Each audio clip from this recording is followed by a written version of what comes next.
What is going on? Welcome back to the Not Safe for Sunday podcast.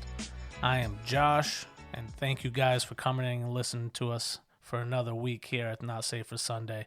I'm joined again by my good buddy Daniel. What's up, my man? Here I am. What's up, dude? What's going on, dude? Living the dream. A long time no see. I know, it's been forever. Yeah, it feels like a long time. It's been a month at least, right? Yeah, feels like Well, that. since we last recorded, but Yeah. saw you yesterday. Yeah, not too shabby. And I'm also joined by Ken. Ken, what's up, dude? Not much. How about you? I'm sore from playing some basketball with you, my man. Yeah, I'm a little bit Yeah. sore. That was a regret right there. Yeah, Ken and I played a little 2-on-2 yesterday, and I quickly realized I'm not the 17-year-old I was about 17 years ago. The math checks out. Yeah, the math ain't mathin'. Oh man, but yeah, I'm feeling good, feeling happy to be here. So For Ken, that was like 70 years ago, right? Something like that. jeez. Like back when basketball was invented. Yeah, definitely. Peach baskets. Yeah, I shot my first into a peach basket. Mr. Naismith, what a great invention! I love it. Something like that. Oh man, but I want to start off by telling you guys a little story. All right, a little story about story Josh. time. Story I'm time. into it. No, I just got a little something that I wanted to share because it's kind of been on my heart a little bit, and I've been talking to a few people. But I just remember when I first was baptized, and I first really got saved because I had a relationship with God, and I accepted Jesus into my life at a pretty young age, and was in church for a long time, but at some point went wayward, as I'm sure we all do throughout our lives. And I remember when I first got baptized after really coming back to God and just really dedicating myself. I remember that feeling like that you're on fire. You want to do everything for God. You want to do everything you can, and you just have that fire in your heart, and you're ready to go, and you're ready to make everything happen. Yeah. And part of that time, for me, it was a lot of wanting to do everything for God and wanting to live the right way, and a lot of that was cutting off a lot of things that I was afraid were going to lead me back into my wayward ways, my bad life decisions, and that got really hard. And speaking to a lot of people recently, I realized that a lot of people are kind of even people that have been in the faith for a while, have been baptized for a while, have still kind of cut off a lot of what we call, I guess, the world. And I mean, this episode is kind of going to be called Sacred versus Secular. And that was kind of the separation that I had made, is I can't listen to the music I was listening to before. I can't watch the programs I was watching before. I can't do this. I can't do that. And I had to almost encapsulate my entire life in everything that I deemed as Christian living.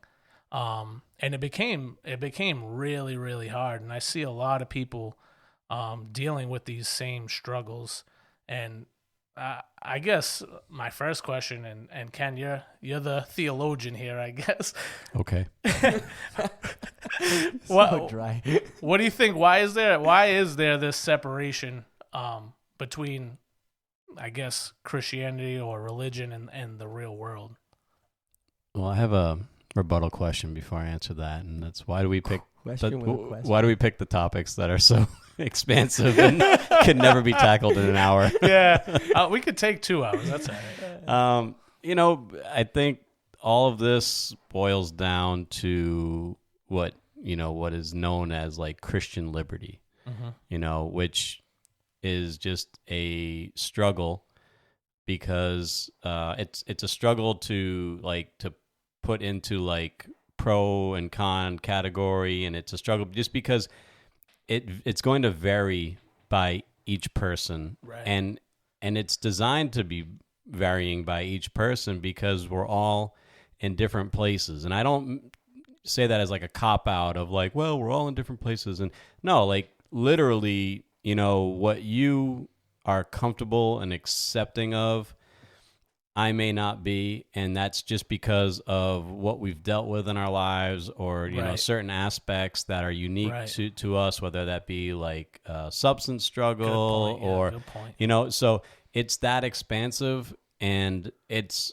to answer your question of why it's hard is because it's rarely taught on in churches because of the fact that it can ruffle feathers, and it's kind of a little bit subjective in some ways because of, what I just said about people, coming from all these different backgrounds, struggling with these different things. And the Bible is very black and white, but it's also very gray. Right. And a lot of churches, a lot of pastors, preachers, they don't want to ever acknowledge that the Bible can be gray. Yeah. But it is gray, and intentionally so on certain areas because of this. Because when we don't make it gray, then we get legalism, because we're trying to take something that is gray and somewhat subjective, and we're trying to black and white it, and you just can't for this. And I'm thinking we'll probably be unpacking that more. Yeah, that's such a great point, because you're absolutely right. Like, your experiences kind of define how you move forward in life, right? So you brought up substance abuse, or like a former alcoholic. Like one beer to them is not the same as one beer to a regular person that doesn't have a issue with substance abuse in that way. So it's so true, and I guess that would make sense to why people are afraid. But that doesn't mean, like, the regular guy like you and me, we have to live in fear of those things. Obviously, you have to have good judgment, right? Right. You have to have good judgment, and I think you probably have to have a good understanding of yourself to say, all right, is this going to open up a door to something that is negative, or something that is not on the path that Christ has for me? Yeah. And just, but what you say also makes a lot of sense, because I think that this subject needs a ton of grace, because I was the same way when I first accepted Christ, because the first time when I was like 17 going on 18, I ever smoked weed, it was 1,000% because of the music I was listening to. Oh yeah. Because it's just like smoke weed, roll a blunt, smoke. I mean, it's like just going around like a carousel in your head. Right. So it only took that, and then just one friend who also smoked. And before you know it, that's it. I'm like every day for 2 years. So then you come to Christ, and he sets you free from that. But there is a little bit of that fear initially of like, oh man, I don't want to get sucked back in. I'm so glad to be free. I'm so glad to have this new life in Christ. I don't want to be sucked in. And so it's very normal and natural, I think, to want to go, okay, I'm going sacred all the way. I'll never listen to a secular song again for the rest of my life, because you don't want to go back to that. And so this takes a lot of grace, because there's always going to be like stages and phases of different growth and maturity based on where everybody's at. Right. And casting judgment is the worst thing you can do when it comes to gray areas, and that's where we get the whole legalism thing. Yeah, 100%. That was, because the same thing for me. Like, I started smoking weed probably when I was 19, and did it for probably a year straight. And it was like, but that was what I did every day. Then to just flatline out and just say, I'm not doing this anymore. But that's how you spent your entire life for an entire year. And that was the time that you had fun with your friends, and you got out and did all this other stuff. But you realize, like, oh no, this is like, I wasn't really doing anything good. I was just chemically altered. So me doing nothing felt great, but it was like, once you do that every day for all those things, it becomes a routine, right? It becomes what you're expected. Your body's expecting it, and you put all this expectation on it. So cutting it out, and then just saying, yeah, I'm going to go 100% clean and all that stuff, and just trying to cut all that at once. For me, it just kind of felt dangerous, because once you backslide just a little bit, you feel like a total failure. Yeah. Total failure. Yeah, I think of, when you're talking, I think about a story, just a personal story of like how these phases kind of change. And like, I can remember being a pretty new Christian and out to eat with a bunch of mature, Christians, churchgoers, and we went to lunch, and somebody ordered a beer, and so for me, I was like, like, oh my god, like, I was never a big drinker, but I know that drinking was super negative for me because if I was going to drink, it was just going to, just to get totally lit and just be a fool. So I always saw it as something negative. And then I saw a mature Christian just ordering a beer at a restaurant, just to enjoy with their lunch. And it wasn't a big deal. Right. So I think these things kind of happen in phases because, for me, like that was like a no-no. And I abstained from alcohol for a very long time after accepting Christ just because I was concerned with my own limitations, and I didn't want to partake in something that was really associated with negative stuff, especially very recently before my conversion.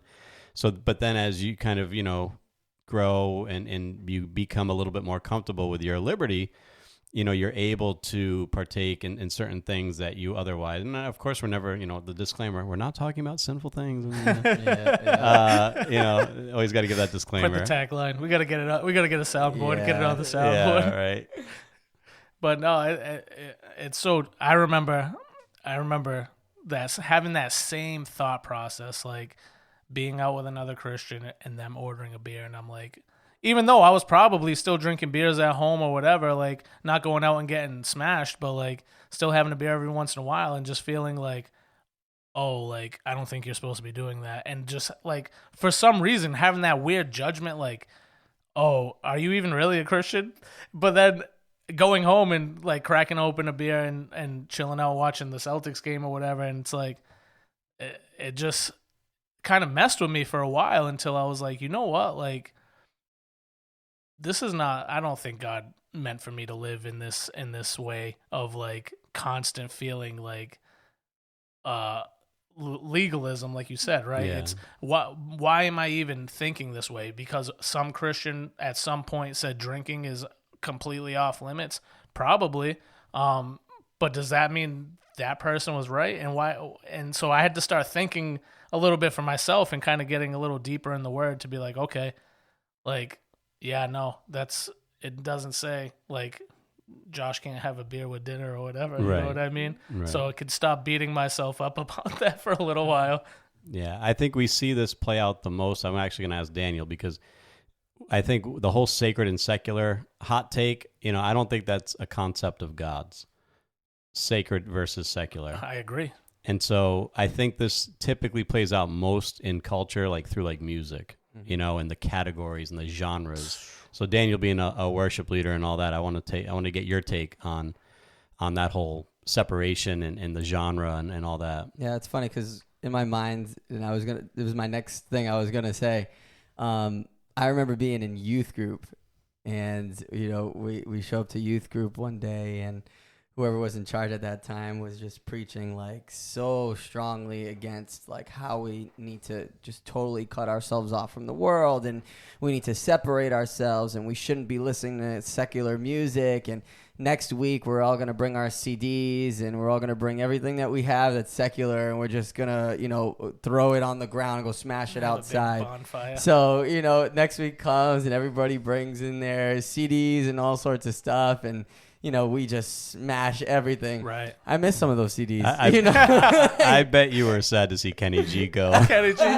Well, George Michael's Careless Whisper. I mean, come on. I mean, that's upsetting to see go. But, but I think it is a fine line in terms of what you're taking in, because what we take in and the messaging that we allow to be fed to us, it really starts to define some of our behaviors, because we don't realize how deep these things sink into us, which is why worship is so powerful, because when we're all together in unison and we're singing these powerful words and we're just together worshiping, like you really feel God's presence moving in such a mighty way, because there's unity in the house. We're all singing, we're all praising together, and the things that we're saying, you're realizing like you're fighting through the words you're preaching, much like David in the Psalms. He would start off, a lot of his Psalms are, like he's angry, he's upset, but by the end he's praising God, because his worship and the way that he was just pouring out his praise to God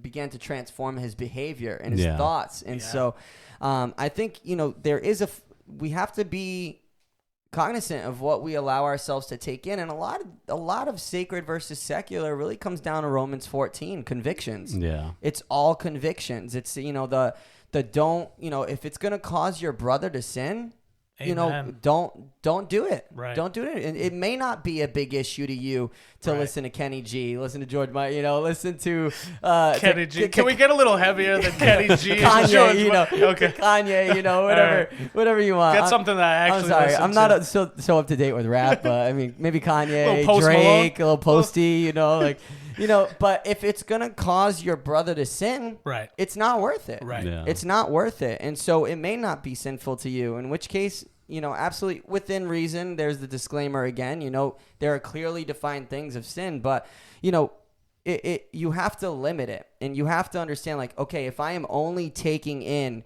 Drake 24/7 and I'm not in my word, I'm not really engaging in the things of God, I'm not surrounding myself with community, the community of God, and I'm not acting like fulfilling my life as a believer, then yeah, it may be time to start fasting from Drake for a little bit, and really start getting into the things of God.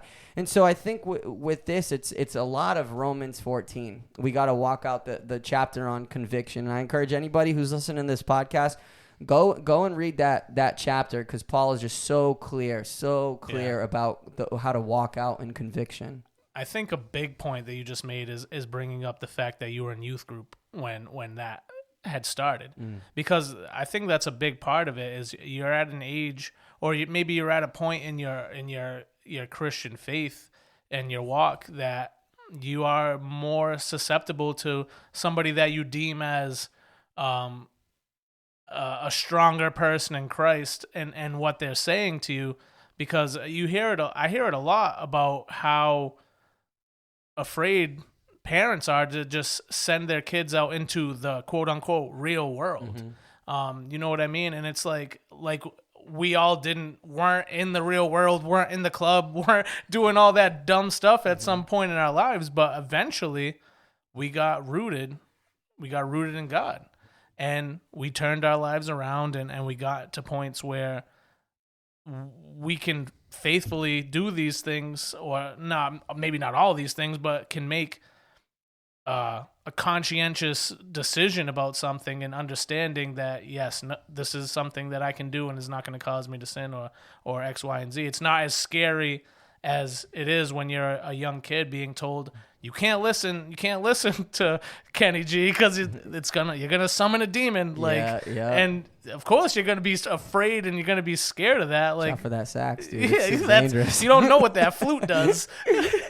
Yeah, I think I remember the times of church that you're talking about, and I remember some of those leaders, and I remember having a conversation with one, because there was kind of a little bit of a movement, I think, during that time to really go through all the different publishers and churches and composers of all the worship, and do a deep dig and find out who's ever said something questionable, who's borderline heretical, who's this. Yeah.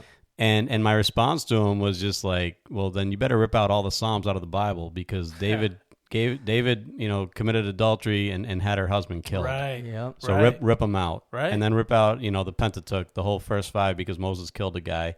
And it's not like that cheesy excuse, well, everybody sinned. No, but it's just you have to be more objective than that. And it can't be that black and white, because then it puts not God on a pedestal, but it puts people on a pedestal. Right. And it's they're not pure. They're not pure enough, so they can't write a song, or they can't, worship God. And that's just not the fact of the matter is that we're all fallible. And David's a perfect example. There's no more famous worshiper in history than him. Right. And he did some stuff, I'd even say, where's the thought process of how the creativity that God has poured out into that person to even be able to create that song, to create that beat, to make those lyrics rhyme. Rapping's hard. Making music is hard. Daniel, you go up every Sunday and you got playing the guitar. Tried to write a few. They're pretty rough. It's hard. So where's and I'm not saying we got to worship these people, but we there's a level of creativity that these people have to be able to put these music and these lyrics and these beats and all that together, that is probably a gift that God has given them. And I think we kind of forget about that fact that God puts different gifts into different people. It might not be the lyrics that you like, but you might not have grown up the way that this person grew up. You know what I mean? Some of this might be this person's testimony as to, hey, this is what my life was like, and he's kind of pouring himself out there. Like, where's kind of the respect and that aspect to realize, like, this is another human being. Yeah, I don't agree with the way that they live their life, but damn, they know how to lay down a beat. Well, this is something the church, and I mean like the church, God's church, has always struggled with. Big time. Always. And like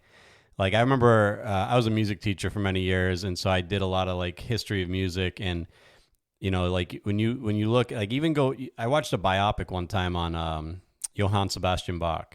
And like they, you know, the music in churches was very, very like kind of like stale and droning. They were called dirges, and they were like kind of these stale and droning, very repetitious. That sounds like a terrible right? name. Doesn't it sound awful? and then Bach is like creating this music that's really kind of like freer and lively, incorporates more melody and instruments, and he was persecuted for it. And then you even get into like the early, 20th century in America.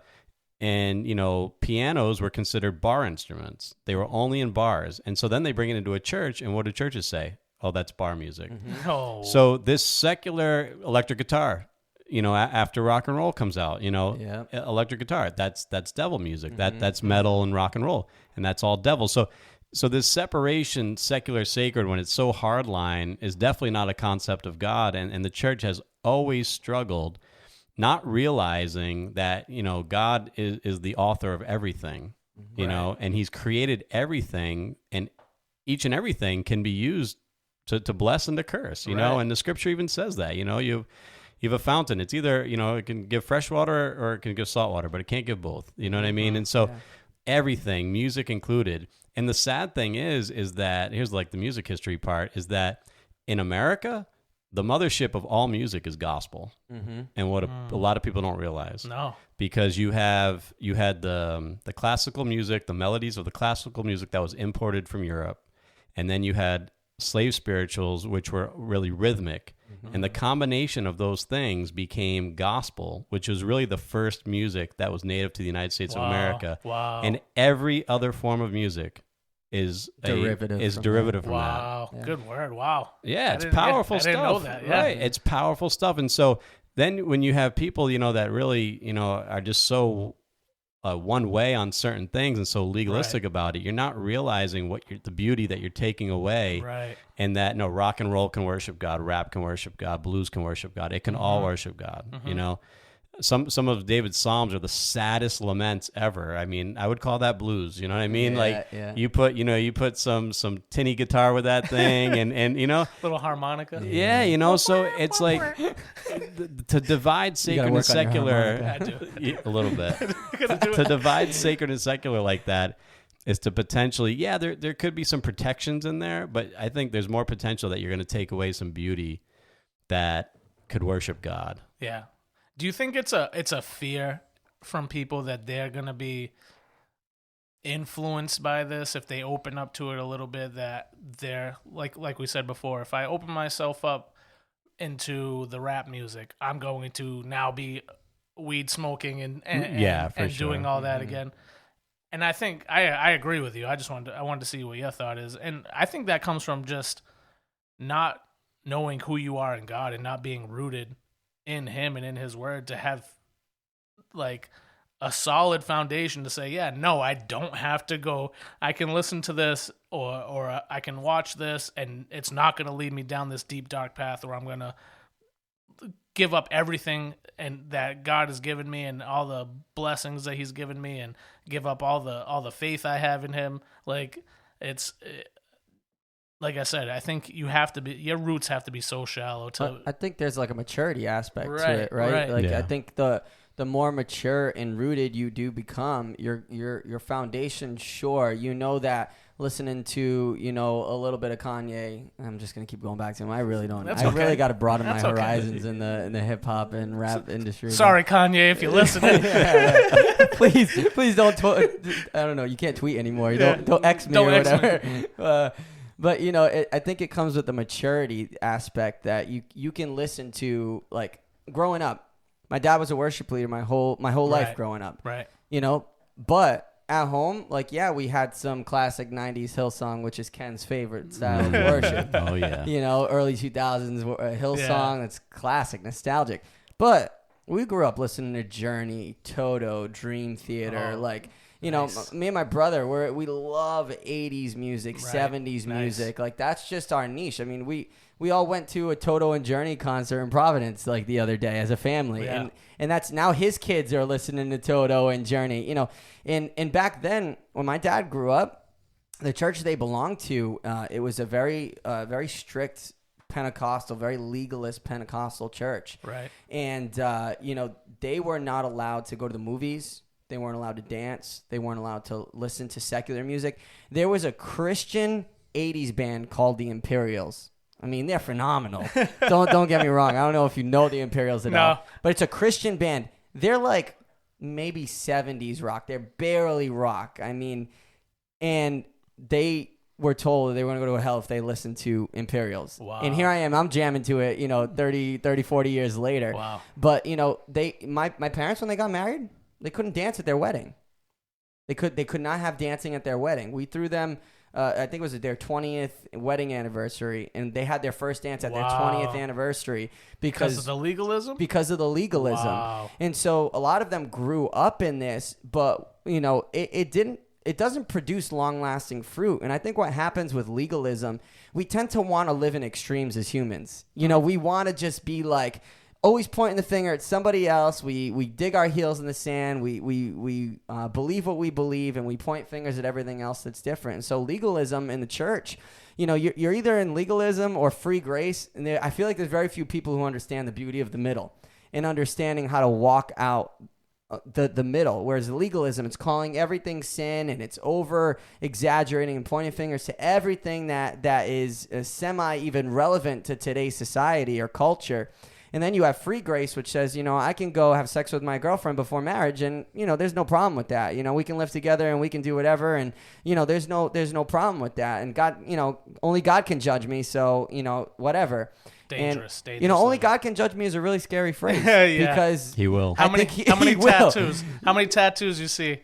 Only God can judge me. Only God can judge me. Well, guess what? He's gonna. Yeah. And that's, you know, that is a scary Right. thought. So we should walk that out a little bit more Right. seriously. But legalism and free grace, it's like we got to walk in the middle of that and understand the beauty of walking out in conviction and walking out in harmony with one another. That, you know, if it's going to cause you to sin, well, listen, I'm not going to listen to Toto around you. But, you know, in my back room, I'm going to be jamming to some Toto, you know, whatever. You know, exactly. You know, listen, my references are way No, off. it's a great listen. I love that song. I love Toto. You called me the theologian in the beginning, so I don't know that I'm that, but I think, like, when you look at biblically, the Bible does address this stuff. It's just, like I said, we ignore it. It's so gray that we ignore it. It's so rarely taught on because of the uncomfortability. But, like, when Paul talks about, like, you know, the whole reason why Jews were forbidden to eat certain foods was because that was the foods of the Gentiles.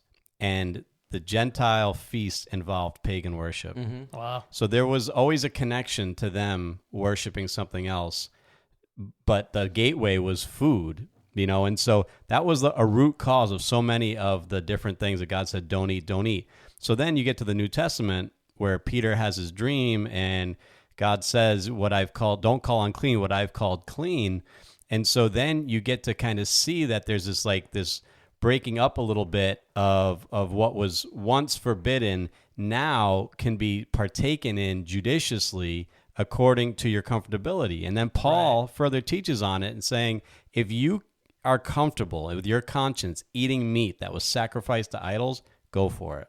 But if you're not, don't. Don't do it. Mm-hmm. And so that's as old as the Bible because it's in the Bible, right? Yeah, good point. So how have we lost that? You know, and how are we so dominated by, like Daniel said, the two extremes, and why do we divide over it so viciously when the Bible is actually pretty clear on the gray? If you're good with it and your conscience is clean, it's not sin, go for it. Watch your brother. Don't, you know, it's sin when you cause your brother to sin. So don't do it in front of them if they have a problem with it, but you're okay to partake that. Right. But if not, don't because you're going to sear your own conscience. Right. So you're going to hurt yourself if you do it, just because somebody else is doing it or you want to try it. No, if it's going to mess you up, don't do it, Right. And so everybody should be able to live like that individually as a Christian, living judiciously, principally based, according to their own conscience. But legalism is just so much easier. Just tell me what the rules are. Tell me what the rules are. Tell me what the rules are. What can I do? What can I not do? It's what you were talking about yesterday. Everyone's always trying to, it's those people who are trying to point to the law, Yeah. live by the law all the time. And it's like there's no freedom and understanding of God's grace in that. Yeah. And we can easily abuse God's grace all the time too. We've seen that in moderate Christianity, just walking it out and doing whatever we want and calling ourselves nominal Christians. That has become much relevant in today's society, nominal Christianity, where we just call ourselves Christians but walk in free grace, thinking we can do whatever and that God isn't a righteous judge. And so I think it is a very gray area because God is a righteous judge, and we know that the work of the enemy is real. And we know that the enemy will use anything that he can to convey certain messages, and we know that there's a major work of the enemy in the entertainment industry. There's no question about that. Oh yeah. There's absolutely no question about that. So I think the question is how do we walk this out in a relevant way? How do we teach our children? How do we teach the youth and the young adults? Like, how do we teach them to walk out this faith walk and not cause themselves or others to sin or open up their world to, any work of the enemy, but also to just not be so legalistic about these things and realize like God is still in the working, and he is still good despite, a song that plays in your car that, you just like, we can't just draw such a hard line. Yeah. Well, I think that hard line, I think what that does too, and it causes a division between people. It causes this division between, well, this is my group of Christian people. These are all the people that I trust in the world. I can't trust them because they're going to lead me, my children, whoever down this path into damnation, basically. And that's not God, how Jesus taught us to be within our communities. He taught us to go out and partake in what's happening in these cultures in our community. Obviously, not to cause you to stumble, like you were saying before. But Right. if I think I would even say if the people that are so love your neighbor, right? It's love God, and the second is love your neighbor, right? If the people that are your neighbor are only the people that look, talk, and dress, and act like you, Right. then you're not loving your neighbor. You're only loving those people that love you because you guys are all exactly the same. We need to be able to diversify and love those people that are in our communities, in our cultures, in our neighborhood, because that's what we're called to do. And that's how you can expose yourself to maybe different cultures, maybe different lifestyles, different types of music, all these different things. And then you can say, okay, this is not for me because I know it's giving me this mindset or whatever. Right. But you have to make that judgment on your own, like you said before. If you have no feeling of what you're eating is gonna cause you to sin, or what you're doing is gonna cause you to sin, do it. But don't let it. Yeah, the sin in this is causing your brother to stumble and dividing. Right. Because Right. it's like if you have you don't feel comfortable with your liberty, that is fine. But don't start projecting that on everybody else and saying, no, you have to wear this and you can't wear this and you can't eat this and you can't. Right. But the vice versa is also true, because then you have like these cowboys that are like, oh, what's wrong with you? Don't you know you have liberty? You're so legalistic. You're so this. No, maybe they're not legalistic. Maybe they're just, that's their comfort level, and that's where how they're living it out right now, Right. and that's the limit of their liberty, and they know don't go beyond that. Right. So you're going to cause them to stumble both ways, and that's where the problem is, and that's why it's ridiculous how much like the church, God's church, divides over this. It's not. It doesn't need to be. No, you're absolutely right. And because we're called to be the light of the earth, right? So we're called to go shine into other people's lives when we know Christ, right? I always thought it was weird that when you think of that, you think of like a lighthouse, but I always thought about a lighthouse is just sitting in one spot, and it's like spinning that light around for other people to see. I think we need to be out there, and we need to be like the sun. We need to be in people's lives every day. You can't just sit and hide this light in our own home and in our church, because those people aren't coming. They're not coming because they already have their preconceived notion that we're judgmental and we don't listen to that. We don't listen to hip hop. We don't partake in these things, and we're not real people. Basically, we're just religious people doing religious things in our little religious house. You know what I mean? I mean, I can speak personally, like seeing God's hand working in someone's life, and it's like knowing them, knowing the way that they were living their life. You know, they're smoking weed, they're growing weed, it's all this stuff, and it's like as they drew nearer to God fleshed out these things in them. They got rid of everything. They stopped growing. They stopped smoking. They got rid of all the paraphernalia. Like, and God cleaned that out of them, because he's the one who convicts sin in us. When God draws near, and he like when we're looking at his glory, we're seeing a reflection of all the sin in us. And so as we draw nearer to him, we're only going to see more of our sin, and it's going to flesh out these things in us. Right. And so God is the one who's going to do that work in us. And I think oftentimes we try to play the role of God in people's lives, where we're trying to convict the sin in their life.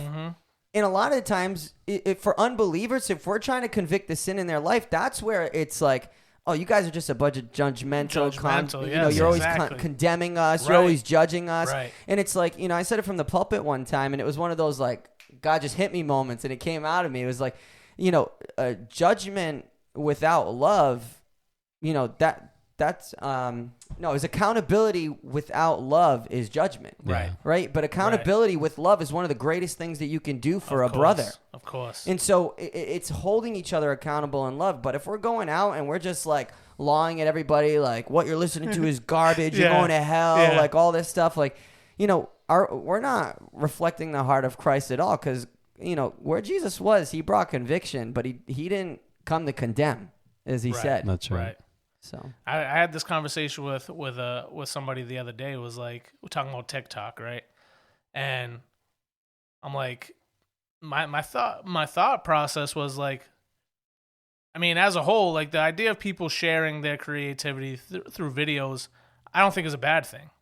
But if it's causing you to do something, if you're seeing a lot of sexual things come up and things like that, and then it's leading your mind down this other pathway where now you're lusting and things like that, that's where you got to draw the line and say, all right, I can't do that. Like, you just skip, you just keep moving. Like, and if they keep popping up, you just turn it off. You go find something else to do. Open up the Bible or something like that. But it has to be that level of understanding where it's like, you got to know like where the line is, right? You can't just continue to say, I'm going to partake and partake and partake, and then now you got this extra feeling, and now you're feeling very not judged, but like, I can't think of the word I'm thinking of.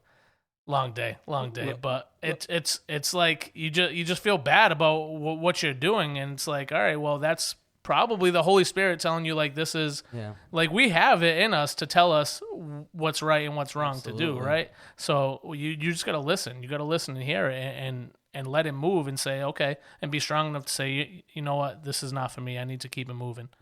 Yeah, Bible says it best. I mean, as much as like people don't think, the Bible teaches so much on this. 1 Corinthians 6:12, everything is permissible for me, but not all things are helpful. Everything is lawful for me, but I will not become the slave of anything or be brought under its power. And so talk about rightly dividing the things that are, everything is permissible. We're not talking about blatant sin, but we're just talking about living out life. It's permissible. I might not be judged or condemned for it, but it might not be helpful for me. Yeah. Right. Because I know me, right? And then, again, everything is lawful, but I will not become the slave of anything or be brought under its power. So it's like you're saying, just a simple example is like the Reels thing. There's nothing wrong with scrolling through Reels, but, it can grab a hold of you. It can take a turn quick. It can take a turn quick, and then you become the slave and be brought under its power, and then comes sin. Right. You know what I mean? So the Bible does talk about this stuff, and I just think because again, churches, pastors, the biggest fear, a lot of churches have is that, oh my God, like the people are going to sin. I mean, I got news for anybody who's listening. Here it comes. Hold on. Newsflash. I got news for Burning in now. I mean, they don't need to be taught to sin. Okay, I mean, it's the power and the inclination is there from birth, and it just grows stronger and stronger. Right. They need to be taught the Word of God. Right. And the Word of God again is double edged. Right. Right. It's double edged. It discerns thoughts. It cuts in between bone and marrow. It gets to the heart, and that's I think the whole theme of an argument about sacred and secular is the heart. You know what I mean? It's like we're supposed to live out this life judiciously, principally based, conviction based, not by your conviction for that's your life. My life, my conviction by my life, because again, of the whole divide of where we might stand on certain things. Yeah. But that's the heart of it. And Paul teaches that. He says, he talks about legalism, but then he talks about grace. But then he'll go to that other side and say, well, should we sin more that grace may abound? Heck no. You know what I mean? So he gives the balanced teaching on it, and again, like we've been saying, man just wants to go to the extreme and be comfortable there. It's wild because the other extreme of the legalism, I forgot what the word they used. Free grace. Yeah, the free grace. Like I was listening to a podcast, I think it was Saturday, and let me tell you that is dangerous. Like that free grace is dangerous. Mm-hmm. Like I heard a woman, and I just kept listening to this podcast because I was like, where are they going with this? And a woman called herself a Christian. And she was a therapist for people who have had religious traumas. And I think I know where this is going. I can assure you, I don't think you do. But No. Because this woman said, one of my clients found God through witchcraft. And that absolutely blew my mind. And I'm like, what is this dangerous teaching that you are giving people right now to just say, this is okay, when the Bible is clear that that's not. You know what I mean? So I didn't know where it was going. You did? Did you hear the same thing? No, I didn't. But like, trauma is such a buzzword right now. Yeah. So when somebody, therapist for religious trauma, I kind of know where it's going already. Yeah, and I'm just sitting there mowing my lawn, and I'm like, I can't believe this woman, and like it really, I'm like, this people, especially if you're not rooted in the Word and you're not rooted in God, just to hear that, and then because people that are not rooted are looking for justification for their poor decisions and the things that the things that you're being tricked into believing are actually good things, and don't have the Holy Spirit telling you like, no, don't do that. Like, just the fact that somebody can hear that and say, oh, that woman's a Christian, I'm a Christian too, I can get into that. You know what I mean? That seems so dangerous to me. No, again, that's why the Word is so important on both sides of these extremes where people like to live. As you guys probably know, I was doing rap music for a long time. Right.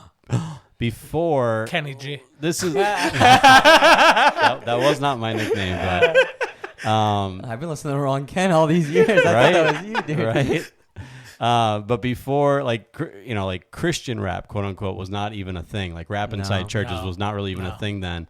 And so we had a lot of opportunity to like really like spread the message of Jesus and the gospel through this medium, right? Yeah. One time we went to a youth congress in Boston. So it was like all these different churches came together, and it was like a weekend thing, and they did workshops, and they had asked us to do a workshop on like gospel Christian music in today's world, right?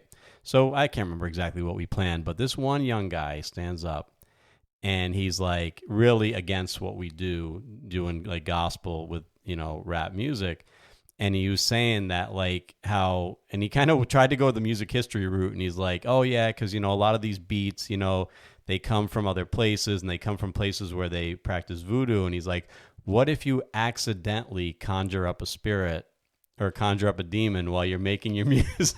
pig, and it was like, trying to be like loving and respectful, but also like kind of, also make it clear. It's like, I said, well, point out in the Bible when anybody ever conjured anything by accident. You know what I mean? Like, just stumbled upon it. I ate some pork. Ah! So it's like,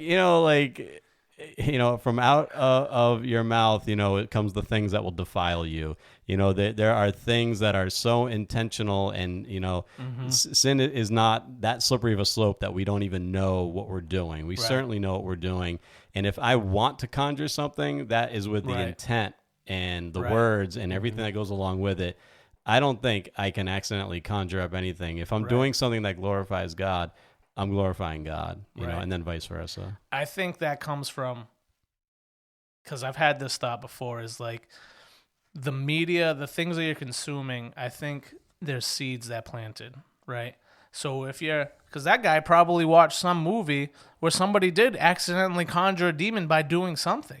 You know what I mean? But now that has become, because you've seen it, it's become your reality, because that's what people do. They see it, they believe it. Like, so now it's something that's actually tangible to that man, that you can be doing something and accidentally conjure a spirit. You can bury your cat in the backyard, and next thing, Pet Cemetery. Like, that's right. You know what I mean? So these things, those are dangerous things, where now you're opening yourself up to being misled in this way, or having this irrational fear that you don't even realize is something that's irrational, because you're not in the Word. Yeah. You're not going afterwards and saying, you know what, I got to see if I can summon a demon by listening to this beat. Like, right. So now it's just that is your perception of the world. That is perception of things that can happen, and it's scary. So now, he does want to deter you from doing what you're doing and actually sharing the Word of God. I think that's we've said it before, right? The devil is in. I think it was you that just said it before, Daniel. The devil is in all the entertainment industry. Absolutely. I think speaking on like the entertainment industry and media influence, what we hear now more than ever is it's these young Christian parents who are living with, how do I send my kid to school? Yeah. Right. How do I send my kid to school? Right. And expose them to everything that's going on in our schools, everything that other parents, other parents aren't raising their kids. Their kids are getting exposed to all sorts of junk. Yeah. We're raising our kids right, and then we're sending them into the school system, and then my kid's going to be exposed to all sorts of stuff. So I think that's the concern that I'm hearing, especially in my demographic, where it's a lot of young parents now having their first and second children. Yep. So my question is, and to either one of you really, is to the parent that's concerned about sending their kid into a public school or contemplating homeschooling or, a homeschool collective or anything, like what do you give them as a sense of advice on how to navigate this, and how do I raise my child to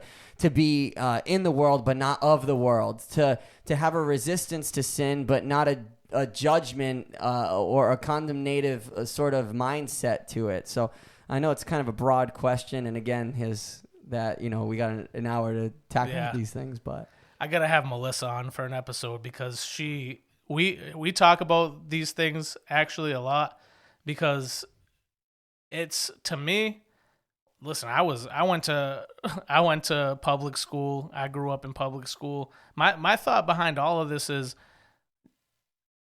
there's experience that comes with all that. You need to be able to experience rejection from your peers. You need to be able to experience that. But when your children come home, that's when it's your job as the parent to say, hey, that's not right, but we need to show grace to this person. We need to show love to them. Maybe that kid that's bullying you, maybe his life at home isn't great. Like, it's being able to share that love of God with your child, and the foundation that you have in their life, help to start build that. And hopefully you're getting them in the church, and they're already starting to build that on their own. Yeah. Trust me, with Jeremiah, that's not something that I force. Like, I try not to force him to do too much. I want him to have his own walk, his own relationship with God, and just be able to experience that on his own, and not make it, like we said before, you got to throw out all your CDs. Yeah. I've been a Christian for X, Y, and Z. I have all the answers because I don't have all the answers. But not that video game because Daddy likes playing it too. Don't throw away everything except for that one. Yeah, you got to hang on to Super Smash Brothers. We got to play that. But I just think that we're not meant to be separated from the world. I don't think our children are meant to be separated from the world. Yeah, these people, but what an opportunity to teach compassion to your kids and say, you know what, that kid might have a hard time. His parents might not be together or things like that, and be able to show like, but we gotta turn the other cheek. We gotta show love to them. You know what I mean? Yeah, I mean, I have a 20-year-old and an almost 17-year-old. They all went through public school, and like the short answer would be, it's like everything else with the Christian life. It's hard, but you can do it, right? You know. Yeah. My son was entering kindergarten. This is not like a secular sacred issue, but I think it'll lead to my point, is that they wanted to divide 67 kids into 2 classes. So what do? We're at school board meetings. We're making calls. That's ridiculous, right? So you always got to be involved, and you got to advocate, right, for your kids. So I mean, totally separate issue from like what you're modeling at home. That's like the constant. So right, you're always, if you're a believer, so you're always modeling, right? But then we had to get involved, and we weren't like helicopter parents, but when there was something that they were doing something foolish, we advocated and we got involved. Right. And it kind of all culminated, and I thank God that I didn't have to get involved with this, because like it felt like, man, we were like fighting a lot, But my daughter's in 5th grade. There's 2 5th grade teachers, and the new 5th grade teacher that my daughter did not have, it was the beginning of the whole gender pronoun thing, where she was demanding that all the kids did not call her Miss, but called her by this other thing. Jeez. So it was like the beginning of like the whole brainwashing indoctrination thing. And so I knew that if my daughter had that teacher, here we go again, I need to get involved with what the kids were learning. Again, we weren't like helicopters and all that, helicopter parents, but we were aware. We were aware of what they were learning. And if we felt, and I don't even know if this happened maybe once out of both my kids, but if there was something that we felt that was inappropriate, we'd say, no, they abstain. You know what I mean? Yeah. And we weren't like on a regular basis. We really wanted them to have their experience and live it out and learn, but we were very involved. So it takes more work and it's harder. And then the whole compassion piece, huge. Because I think in our house, the gospel and the light of Christ shined the most through the relationships they had and the kids that they had come over the house, and those relationships that really blossomed, where they got to really see the love of God in various ways. And so, yeah, we are not of the world, but we're in the world. Right. And so, I don't advocate, send your kid to Christian school or homeschool. We're also benefited from the fact that we didn't raise our kids in the social media era so much. Yeah. And right now it's like white hot spotlight, and everything is 1,000 times more than what it actually is. And so, are the schools in bad shape? Yes, but social media would tell you they're 1,000 times worse than they are. And don't ever send your kid there, because they're going to die and go to hell. Right. I don't believe that's true, but I don't diss anybody who does send their kid to Christian school. But I'm not one that will say, oh no, you have to, they won't make it or whatever. No, your kids will make it, because they're going to have to navigate this world out when they get out of school. As a kid who grew up in church, parents very involved, but also growing up in what I was just talking about, having the youth leader, that it's like you divide yourself, and it's like we cannot partake. I think that cannot partake in the things of the world, and we have to like segregate ourselves. I think what that led me to be was kind of like a chameleon, where at church, it was like, these are the church things, and I blend in here. And then at school, it was like, I blend in there. Right. And I never smoked weed. I never did anything crazy. Didn't sleep around, and didn't go crazy. But it was like just a chameleon. I wasn't really being a Christian, being a light, being an example. I was just kind of blending in, and that was the experience that I had growing up, where I think it's important to equip your children. Not saying my parents didn't do this, but I think it was just the generation of the leadership we kind of saw growing up. It was very much like, we have to separate ourselves from the world. And there was no equipping to say, like, we're in this world, right. and we have to be lights. Right. We have to be bold. Right. You know, we have to be loving and intentional with people. We have to be compassionate. And hey, you're going to encounter people who are different from you, different parents, different upbringings, different things. And, you know, here's how to navigate it. And I think healthy communication, intentional involvement is huge when it comes to parenting. So much of it is going to come down to your child being able to speak to you about something they saw. Right. You know, and if they come to speak to you about something and you're like, oh my God, I can't believe you would do that, blah, blah, blah, blah, blah. You're out of control. You know, your kid's never going to want to share anything with you ever again. You know, it's just being that constant, being there, communicating with them, loving them, showing that no matter what, you're going to love them and you're going to teach them and you're going to equip them. And I think as churches, as families, as communities, you know, we got to do a better job at equipping our children, our youth, and our young adults to be in this world, but not of it, and how to walk that out in a really healthy way. It's so true. And I think the big thing that the big point that you're hitting on there is how can your child experience and be able to tell that something's wrong if they're never able to experience that it's wrong? Well, the pronoun thing, how if they're not able to experience it and say, you know what, I know better. I've been taught, like my parents have taught me, like this just doesn't feel right.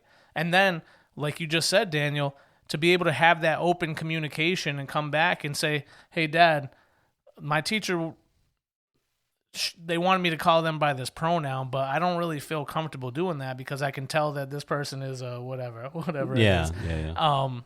And then then it starts that dialogue with your children, and then you can pour out that love. It's not, no, like you just said, screaming out there, I can't believe this, blah, blah, blah. I'm going to go burn down that school. This is crazy.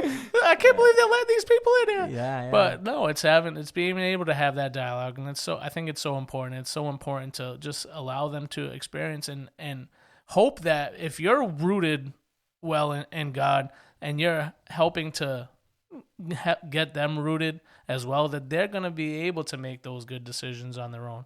And just be there to support, because not all of us are going to make good decisions. Our kids are not. Eventually, my son's going to make a bad decision. Mm-hmm. But I want him to know that I'm going to love him and I'm going to be there for him and take care of him. You know what I mean? Yeah, I think there's a good way to kind of end this or bring this into a landing, because Daniel's point and that question is like sacred and secular. I think it does boil down to this. Though it might afford some protections, it also shields the gospel, you know, in a lot of ways. Mm-hmm. And so we as the carriers of the gospel, if we're never in the marketplace, in the secular marketplace, so true, the gospel's not coming in. So true. And just a quick analogy is going back to the rap thing, is that I can remember when we got our CD in like local stores and stuff like that. I was so mad that it's in another genre. It was in the Christian music section and not the rap section. Yeah. I was mad because it's like, no, this is rap. It just happens to be talking about Jesus and life change and all this stuff. Yeah. But it's rap. It's not Christian rap. It's rap. Why are we in this little special section? Yeah. I want That's somebody strawberries. I don't want somebody I want somebody who needs Jesus to come across the CD and be like, oh, let me try this. And so it is. It feels very safe in some ways, but it also does shield the gospel, and that's what we're called to do. We're called to bring the gospel to the world. It's hard a scary world. It's hard to permeate the world, right? If you're never willing to step out into it. Yeah. You know what I mean? Yeah. Disclaimer: we're not against homeschooling.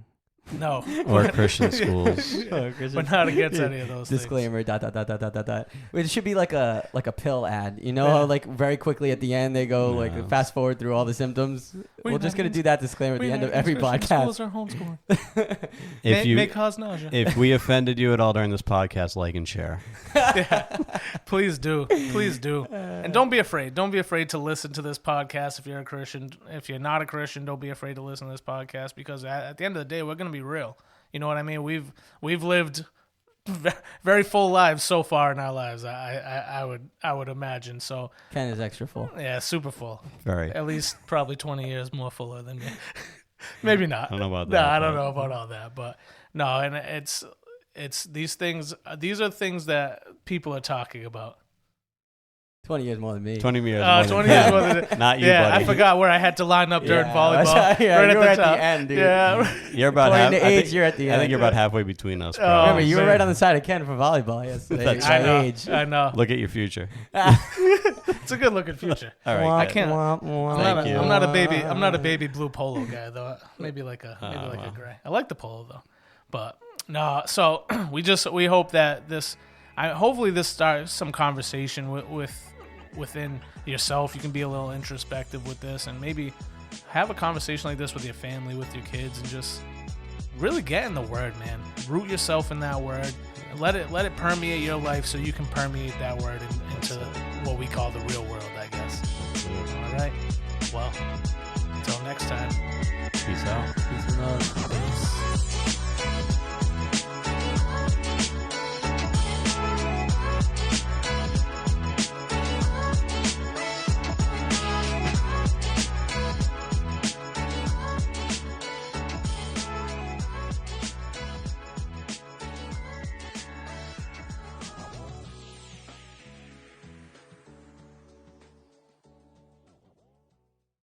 The Not Safe for Sunday podcast was recorded at Conquerors for Christ Church. This episode was produced by Spencer Berriman. If you like what you've heard, you can follow us on social media at NSFS Podcast. If you'd like to join us for a Sunday service, you can find us at 972 Reed Road in North Dartmouth, Massachusetts.